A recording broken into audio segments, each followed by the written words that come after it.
Fala galera, bem-vindos ao canal da Congergs Polo E. Antes da gente começar, já curte esse vídeo aqui, se inscreve no canal e ativa o sininho para não perder nada do que tá rolando por aqui.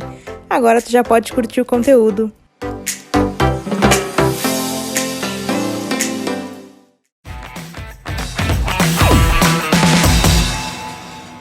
Fala galera, aqui quem fala é a Andressa, sou daqui do Litoral e hoje estou representando duas casas espíritas, Caminho da Luz e Bezerra de Menezes aqui de Torres. Hoje eu vou falar sobre a importância da família na prevenção do suicídio. Quando eu falo de família, eu não quero falar só de pai, mãe e irmão. Não, família não é só pai, mãe e irmão. Família são as pessoas que tu pode contar, que tu pode conversar, que tu pode desabafar. Ou seja, as pessoas que vão estar do teu lado. Eu tenho meus pais, minhas irmãs, meus evangelizadores, o pessoal todo do litoral. Quando eu tô precisando conversar, eu chego nos meus evangelizadores ou colegas de evangelização que eu mais confio e converso com eles. E muitas vezes eu chamo eles no ar pra conversar ou até pra chorar, porque ninguém é de ferro. Se nós jovens pensarmos em alguma coisa que não nos faça bem, são os nossos familiares que irão nos ajudar. E como eu disse antes, família não é só pai, mãe e irmão. São as pessoas que você confia. Então, quando tu estiver assim, muito triste, tu vai saber com quem contar. Tu vai saber que tu tem pessoas que tu confia do teu lado que tu pode desabafar. Mesmo que a gente não tenha os nossos familiares ou amigos, né? Lembre-se do que Jesus disse no Evangelho. Vinde a mim, todos que sofreis, e que está sobrecarregados, e eu vos aliviarei.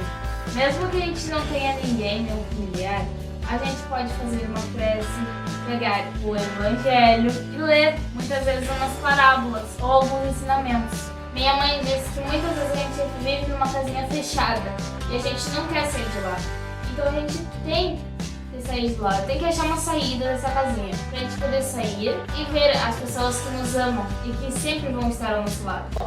Os nossos familiares são as pessoas que nós vemos quando nós nascemos. Quando abrimos nossos olhinhos, lá estão eles. No Livro dos Espíritos, na questão 774, os Espíritos nos esclarecem. Os laços sociais são necessários ao progresso e os laços de família estreitam os laços sociais. Se chegamos até aqui, é porque alguém nos possibilitou renascer, nos alimentou, nos cuidou quando estávamos doentes, nos deu amor, abraços e beijos, nos ensinou a andar. Será que o amor é só agradar? O amor também é educar. Muitas vezes nós jovens pensamos que os nossos familiares têm que nos apoiar a qualquer coisa. Mas é claro, eles vão nos apoiar, mas para as coisas corretas. Muitos pais não nos aceitam como somos, pela nossa orientação sexual, pelo nosso modo de agir e pensar e pela nossa religião. Mas nós temos que chegar neles e conversar e pedir, por favor, pais ou responsáveis, nos aceitem como somos, nos amem. Eu fiz uma comparação com uma fala que eu ouvi numa palestra do Haroldo Dutra. Quando nós temos pensamentos negativos, só vemos o lado ruim das coisas. É como se nós tivéssemos miopia. Mas, se tivermos os nossos familiares, serão como nós colocamos as lentes. Nós veremos as coisas de outra forma, como se fosse uma luz ao fim do túnel. Todos nós, jovens evangelizadores que estamos trabalhando na Congergs, estamos trazendo mensagens de valorização à vida. Através da doutrina espírita, nós sabemos que quando desistimos da vida para parar de sofrer, cometemos um grande erro. Porque a vida não termina. Somos espíritos imortais. A vida é um presente de Deus. Beijos! Bom dia, boa tarde ou boa noite. Eu sou a Roberta, da SEAC de Capão da Canoa, e hoje eu vim falar um pouquinho sobre o objetivo da reencarnação. Então, vocês já devem saber, pelos estudos que a gente faz na casa, que todos os espíritos são criados simples e ignorantes, e a gente começa a evoluir a partir da nossa criação, dando pequenos passinhos de cada vez. A gente surge, né, mais ou menos assim, ainda sendo só energia nas rochas, e vai passando pelos reinos de vegetal, animal e hominal, até que a gente possa um dia, né, como diz aquela música, alcançar o estágio de anjos. Então a gente vai passando por essas evoluções de reencarnação em reencarnação devagarinho e nos esforçando o máximo, né? Então, basicamente, o objetivo da reencarnação é nós melhorarmos o máximo que nós pudermos. E eu acredito que a reencarnação seja, então, a personificação de toda a bondade e justiça divina. No Espiritismo, a gente tem essa dádiva de acreditar que a reencarnação pode nos fazer melhorar. Não importa quantos erros a gente cometa agora, a gente sempre vai ter uma outra chance até que nós possamos finalmente ser como Jesus. Então é o challenge da reencarnação, né? Vamos melhorar e seguir em frente. Então tem uma passagem do livro Boa Nova em que Jesus explica a Nicodemos que que nenhum homem pode ver o reino do céu se não nascer da água e do espírito, né? Que no caso é a reencarnação. Nenhum homem vai chegar nos planos espirituais mais elevados se não nascer da água e do espírito e se melhorar sempre, né? E também depois ele é questionado por um outro discípulo por que nós somos então tão diferentes uns dos outros, por que nós temos todas as diferenças tão grandes assim. E ele explica que é por causa das coisas que a gente fez ao longo da vida, né? Já não expliquei, disse Jesus no caso, que uma mão que foi motivo de escândalo é melhor arrancar do que ficar com ela. Então, basicamente, a gente tem nossas dificuldades para espiar algumas coisas que a gente cometeu na vida passada. Se eu venho com dificuldades, eu desejo mal para outras pessoas e desejo continuar fazendo mal, eu provavelmente vou ter algum tipo de dificuldade nas mãos ou algo do tipo, algum tipo de deficiência que me impeça de causar mal a outras pessoas, se esse é o meu intuito, né?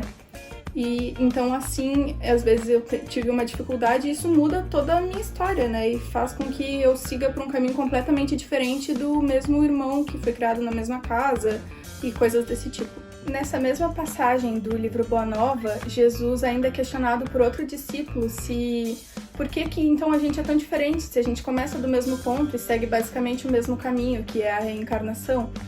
E Jesus responde que ele tem ensinado que tem que ser arrancado, né? Ele diz aquela passagem famosa de arrancar seu braço se é motivo de escândalo. Justamente, então, isso é o significado, que nós passamos por escândalos diferentes, então a gente vem com problemas diferentes para passar por aquilo que nós fizemos. Então, se de repente eu participei de uma guerra numa vida passada e atirei em alguém ou algo do tipo, provavelmente algo assim vai acontecer comigo também, ou se eu continuo querendo fazer o mal, eu vou vir com algum tipo de diferença, como uma dificuldade nas mãos ou algo do tipo, para que eu não possa fazer mal a ninguém, porque se eu continuo insistindo nesse caminho, né, de fazer o mal. E dessa forma, então, que a justiça divina vai nos guiando da melhor forma possível e ainda nos permitindo ter o nosso próprio livre-arbítrio. Que bonitinho! O que tu quer? Desce um pouquinho, vai passar. A reencarnação tem algumas ferramentas, né, que nos ajudam a passar por essas situações todas para melhorar. Então, a primeira das ferramentas, no caso, seria a prova, que não é exatamente como as provas da escola, mas As expiações sempre servem de prova, mas nem sempre as provas são expiações também. São coisas que andam juntas, mas não necessariamente são a mesma coisa, né? E também tem as reencarnações de missões, mas essas eu não sei se, sem querer ofender, mas não sei se a maioria de nós está apto, né? Porque essas são para os espíritos mais superiores, assim, eles não necessariamente precisam reencarnar, mas eles querem, porque eles querem ajudar a humanidade, querem dar um passo maior e espalhar algum ensinamento, então eles podem vir em missão para ajudar o resto de nós a subir junto com eles, né? Sem querer ofender ninguém nem nada. Então, no que é o Espiritismo, o Kardec explica, né, para um visitante que a reencarnação é como uma escola. Eu sei, né, que pesadelo, mas não é tão ruim quanto a escola de verdade. Apesar de que a gente sente falta depois que a escola acaba. E é a mesma coisa com a reencarnação, né? A gente vem aqui e às vezes a gente reclama direto que a vida é um sofrimento e tal, mas na verdade é a maior oportunidade que a gente tem, né? E tem muitas pessoas na fila agora esperando para poderem reencarnar e ter essa oportunidade que a gente está tendo agora. Então eu acho que é uma metáfora muito boa essa da escola. Então basicamente é isso, né? E daí também o visitante pergunta por que a gente não se lembra das coisas que a gente fez nas outras vidas, porque afinal cada vida é tão importante, porque a gente vai melhorar e dar um passo adiante, então a gente não lembrar parece que a gente tá regredindo, né, porque eu não me lembro das coisas que eu melhorei na vida passada. Só que, na verdade, tu lembra sim, porque é como o Kardec diz, né? Quando tu tá na escola, tu aprende todas as matérias, se esforça para lembrar das fórmulas. Tu se esforça para lembrar das fórmulas de matemática e de física e de todas aquelas regrinhas de português difíceis, mas no fim, quando tu aprende. E daí no ano seguinte, tu não vai importar se tu lembra quem foi o professor que te ensinou, ou se tu lembra todas as vezes que o professor brigou contigo, ou que tu se sentiu mal, ou as vezes que tu não foi bem numa prova. O que vai importar é que tu aprendeu de verdade. E aquilo fica no âmago do ser. Então, quando a gente reencarna, a gente vai ter uma tendência maior a seguir aquele caminho que a gente já começou. Agora tem uma parte muito legal da Revista Espírita que eu vou falar aqui, que é do Zenon, né, que foi psicografada pelo Sr. Grande-Balloy. E daí eu vou pedir licença para vocês aqui para mim ler, porque é uma passagem muito bonita e eu me emocionei quando eu li, daí eu queria passar isso para vocês. Há nisso algo de tão empolgante que o espírito que começa a iniciar-se fica como que iluminado, e as censuras feitas à providência, e as maldições contra a dor, e o escândalo do vício feliz em face da virtude que sofre, e a morte prematura da criança, e numa mesma família, deslumbrantes qualidades de mãos dadas, por assim dizer, com uma perversidade precoce, e as enfermidades que datam do berço, e a infinita diversidade de destinos, tanto nos indivíduos quanto nos povos, problemas até hoje insolúveis, enigmas que fizeram duvidar da bondade e quase da existência de Deus. Tudo isso se explica ao mesmo tempo. Um puro raio de luz se estende no horizonte da filosofia nova. No seu regaço imenso, agrupam-se harmoniosamente todas as condições da existência humana. As dificuldades se aplanam, os problemas se resolvem e os mistérios até hoje impenetráveis se resumem e se explicam nessa única palavra: reencarnação. E é basicamente o que resume o objetivo da encarnação, né? Porque ela é o tão falado, né, o tão sonhado Consolador. Ela veio para que a gente não precisasse duvidar da bondade de Deus. Ele não é mau, ele não vai nos lançar ao fogo do inferno se a gente cometer erros. Ele sempre vai nos dar uma nova chance. Nós somos a prova da bondade divina. E é por isso que ela é tão importante e significativa. Ela é o nosso Consolador e ela é a base da doutrina. Então, acho que foi isso sobre o objetivo da reencarnação. Muito obrigada a todos por assistirem. Deixa o like no canal. Não, tô brincando, mas sério, muito obrigada e até a próxima.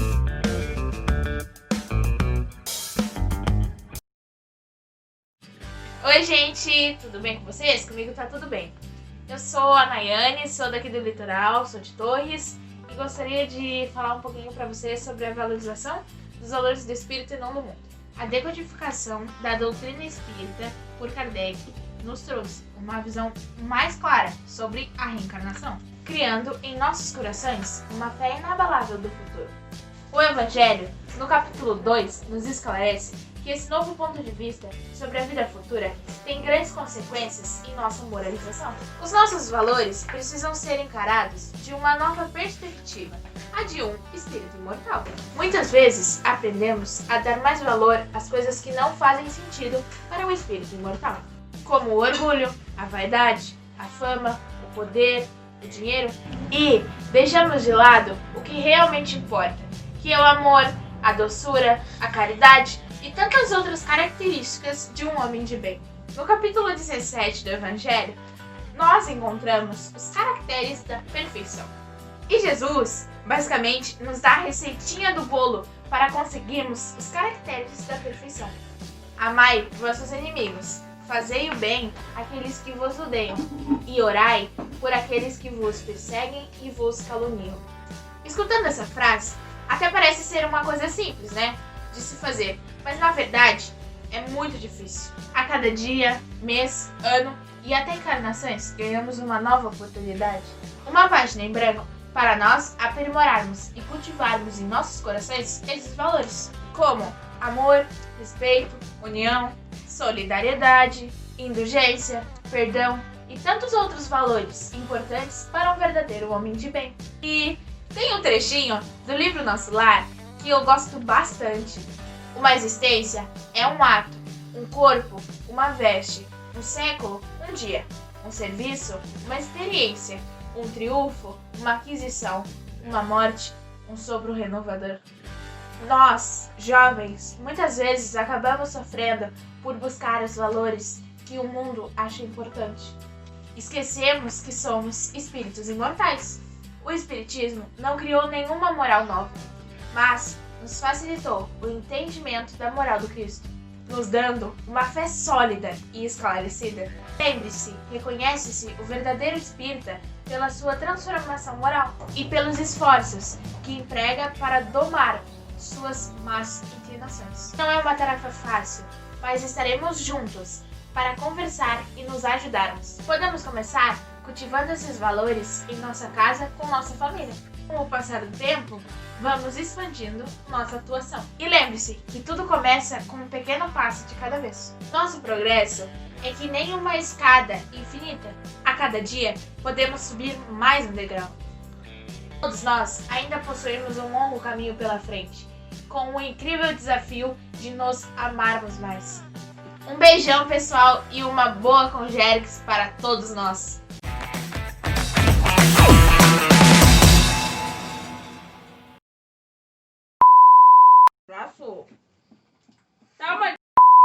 A primeira das ferramentas, no caso, seria a prova, que não é exatamente como as provas da escola, mas é...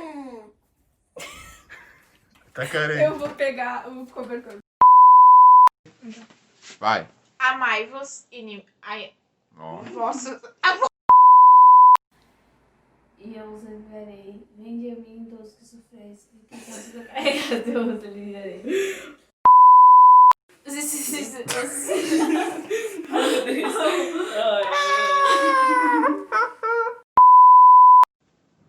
Como? O amor... Porque eu lembro de